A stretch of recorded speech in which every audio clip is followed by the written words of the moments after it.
নৈৰ পাৰৰ এচটা শিৰত বহি পানীৰ কোব ভাচাই সোণ বৰণীয়া চুলি তাৰি মেলি তাই জানো কি পায়।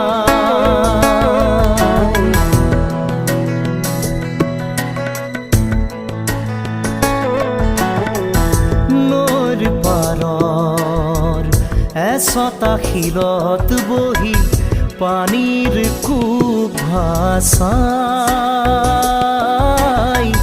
সোণ বৰণীয়া চুলি তাৰি মেলি তাই জানো কি পায়।